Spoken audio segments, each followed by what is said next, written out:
পুরুলিয়া শহরের হাটে বাজারে সবজির দাম নিয়ন্ত্রণে রাখতে যৌথ অভিযান চালালো district enforcement branch, agriculture, metrology এবং ফুড সেফটি দপ্তরের আধিকারিকরা। কথা বললেন সবজি, ফল, মাছ, মাংস বিক্রেতা এবং ক্রেতাদের সঙ্গে। বাজারজাত সবজির দামের চেয়ে ক্রেতাদের কাছে বেশি দাম নিলে কড়া ব্যবস্থা নেওয়ার হুঁশিয়ারি দিলেন দপ্তরের আধিকারিকরা। শীতের মরশুমে দিনে দিনে বেড়ে চলেছে বাজারজাত সবজির দাম।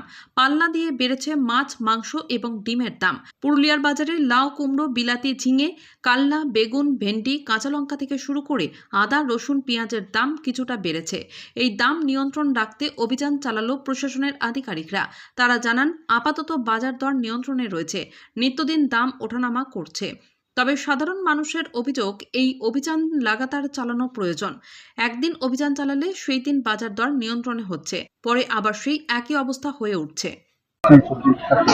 রেট মোটামুটি ঠিক আছে, কিন্তু এখনো সবজির যে যতটা আমদানি হয়নি, এই জন্য রেটটা একটু হাই আছে।